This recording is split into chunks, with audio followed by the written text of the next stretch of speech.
because the power of God is in His gospel. TvGrace International presents The Mind of Christ, the ineffable words of God on the lips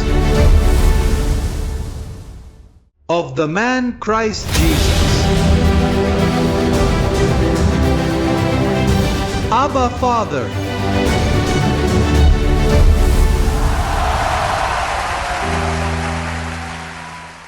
Let's talk about an unequal yoke. Look at what it says. Second letter to the Corinthians, chapter 6, verse 14. It says, "Do not be unequally yoked together with unbelievers. For what fellowship has righteousness with lawlessness? And what communion has light with darkness?" Well, the topic is unequal yokes, and I have some notes here. First, we need to ask ourselves what a yoke is. The Bible. It shows two oxen plowing the earth, a pair of oxen. And history says, tradition says, there is always an older ox and a younger one. Essentially, the elder ox serves as a teacher for the younger one, ensuring that if the elder ox were to perish, the younger ox would be sufficiently trained to take over its duties. Consequently, the younger ox performs minimal tasks. The primary labor falls upon the ox that circles, the one bearing the yoke on the exterior. And the yoke, it's something that goes on the neck, around the necks of the two oxen, so they will plow. And so marriage is like a yoke because the two individuals become one flesh and are meant to be heading in a single direction together in order to achieve the purpose of plowing the land. And I wrote here that couples need to understand the analogy that the Spirit of grace is trying to convey for the achievement of family harmony and unity. Three types of yoke. Three types of marriages. For instance, there exist two seeds, one that is chosen, wedded to a son of perdition, or daughter of perdition, vice versa. That is a yoke. There is a couple who are married, and one is chosen and predestined, and another one is a seed of the devil, bad seed. That person isn't saved. Even if they behave well, they aren't saved. Even though he has works that shine. But if he isn't chosen, for this is not of the one who wills, nor of the one who runs, but of God who shows mercy. So the second one, I'm going for the second one. Two who have been blessed, one who has been enlightened, and another who has not been enlightened, is a marriage. And one is enlightened, and the other isn't. And you suffer with him because he isn't enlightened and he sees you as crazy. Or they see you as a lunatic. It depends on who is the one enlightened, whether it's the wife or the husband. And that is a battle, a strong battle that some blessed ones have. And I say this because of the many emails I receive. They tell me, "Apostle, please pray because I am unable to tithe. I must do it secretly as my partner objects to me donating money to the cause of the gospel that you carry." And emails like that keep coming in. It's getting really hard. They tell me I don't want him to take my son to Mass and he is taking him. And I don't want, well, it's a struggle, a tough struggle. So we've already talked about two. The first is two seeds, one good and one bad. Second is two are blessed and two are called, but the other one has not yet been brought into the light. And the third is two blessed enlightened ones, which is what we're going to talk about a little more today. Two blessed ones who are enlightened, but both are going in different directions. One goes one way, and the other one, on the contrary, they are blessed and enlightened, but both aspire to be the leader. and they want to take the lead, as the saying goes.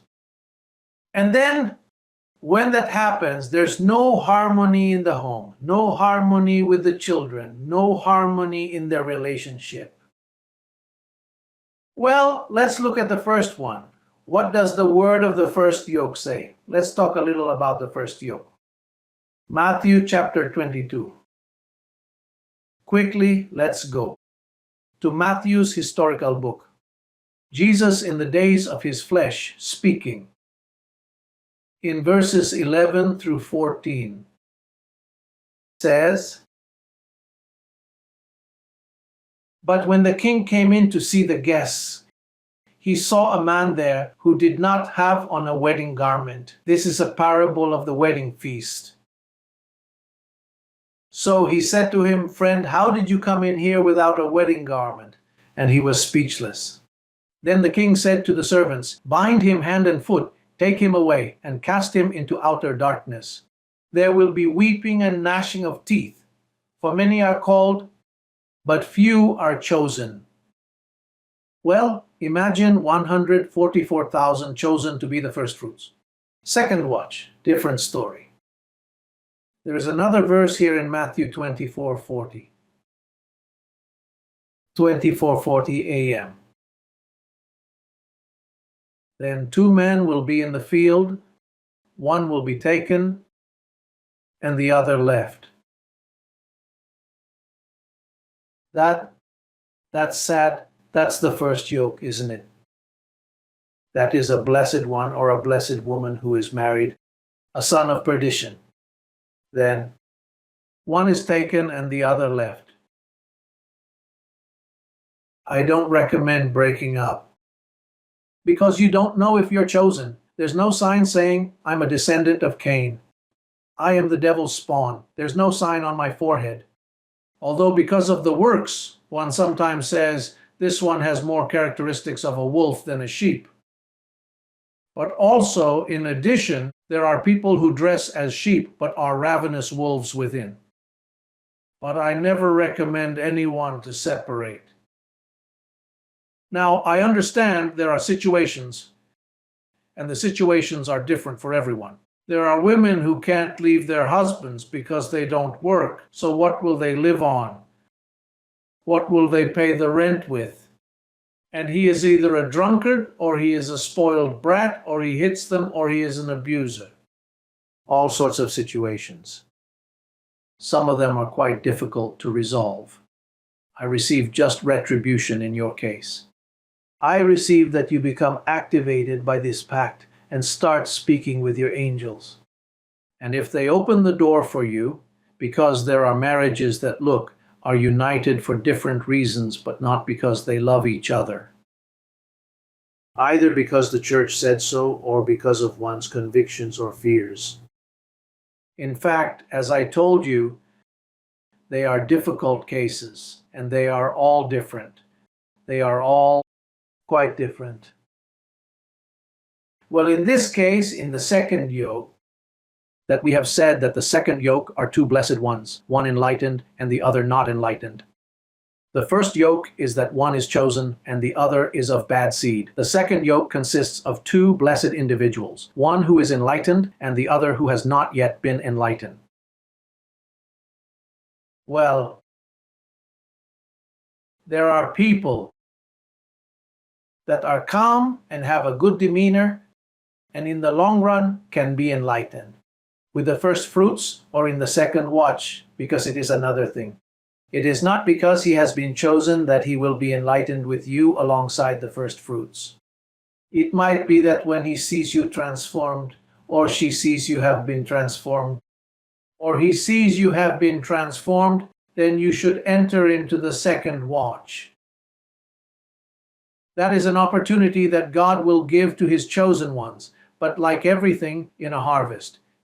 In a harvest, there are first fruits, and there are fruits that are later gathered. Now they are cases. For example, here the Apostle Paul is speaking to a community of carnal people in his first letter to the Corinthians. First letter to the Corinthians, he recommended.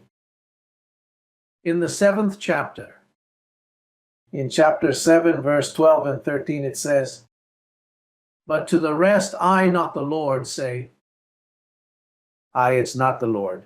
It's Paul who is speaking. "If any brother has a wife who does not believe, and she is willing to live with him, let him not divorce her. And a woman who has a husband who does not believe, if he is willing to live with her, let her not divorce him."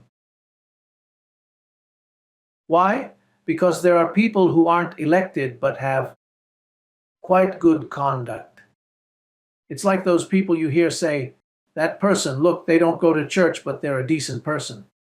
Moreover, sometimes he behaves better than a chosen one because in the Lord's vineyard there is everything. But if she insists on living with you, or he insists on living with you, treats you well, treats your children well, provides for you, finds harmony within those circumstances, Paul advises against abandoning her. Now he says that is not what the Lord says, that is what I say, because there are cases. I went through a case like that you already know. I've already mentioned this in 2 consecutive conferences. But in my case with my second marriage, that while in Colombia, Bishop Martin warned me. He told me, "Apostle, look, this is happening." But meanwhile, I wasn't realizing it. A year went by, then 2 years went by, until it dawned on me of what was behind the curtain, and I looked. And I asked my angel, "Free me from this situation. It's going to work out for me. I'm going to learn from this situation." But I had to ask the angels to help me get out of this situation. And I tell you the same. If you are going through a situation in your marriage, your confession is important. Angelic assistance in that situation is very important. These are matters that the beloved must address on a global scale, occurrences that affect all brethren across the globe. But we need to understand these situations. We need to talk about them, understanding them, dealing with them, and find a way to ensure that everyone receives fair compensation. We are going to discuss now the third yoke, as time is already moving forward, although there is much to talk about. But the third yoke are 2 blessed ones who are enlightened, but plowing in different directions. And both are blessed, and both say, "Do not know me in the flesh, for you also do not know me in the flesh." And thus they are 2 blessed ones. And they are enlightened and are among the first as well. They are on their way to transformation, but in family harmony. Both want to be the head, and that's not possible. A household must have someone who provides the directions. Naturally, directions are given in harmony, in love, because if it's a person who is a dictator and mistreats, who is going to obey a person like that? They make decisions without consulting each other. For now, that one made a decision. "Hey, and why didn't you tell me anything?" That breaks family harmony, whether it's a purchase of something or a decision to be made, with the children or a family decision. 3. Sex is the common denominator. And that's where marriage falters, because sex simply can't be the common denominator. The common denominator ought to be the love you feel for that partner, and the fact that you know you have to be with them. But if it turns into nothing but sex, and sex comes first, and second sex, and third sex, if that's what unites them, and it's what's interpreted as them loving each other, then they need to organize their thoughts, because serious problems are being considered. Because that is not what God recommends nor says in His Word. Let's read Ephesians 5:31, which speaks about what the Apostle Paul presents to us. May marriage be honorable in all. Marriage is a union from God. God approves it, the Apostle Paul. The supreme architect, the master architect of our faith. It recommends it. The verse Ephesians 5:29 says, For no one ever, For no one ever hated his own flesh, but nourishes and cherishes it just as the Lord does the church. For we are members of his body, of his flesh, and of his bones. For this reason a man shall leave his father and mother, and be joined to his wife, and the two shall become one flesh. This is a great mystery, but I speak concerning Christ and the church. Nevertheless, let each one of you in particular so love his own wife as himself. And let the wife see that she respects her husband. Then, I believe that if two blessed individuals are presently experiencing hardship, they must.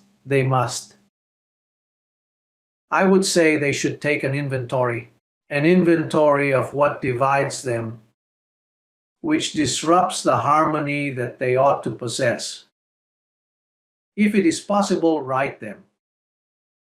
Write them down and confess to the angels. Angels, I receive that this will work out before we make a mistake and drift apart. Because when one begins to talk about separation, that is when it commences. Then the conditions begin to arise. And these conditions and those conditions, and then the relationship is in danger. I believe in harmony, and fellowship. Those two blessed ones are called to plow together. We're both plowing towards the same aim. And that is what will bring true harmony. Well, to wrap things up, let's see what Jesus of Nazareth said during his time on earth about the yoke, Matthew chapter 11. We're going to finish with verses 28 to 30. There, Jesus speaks to us of the yoke. The yoke. Matthew chapter 11.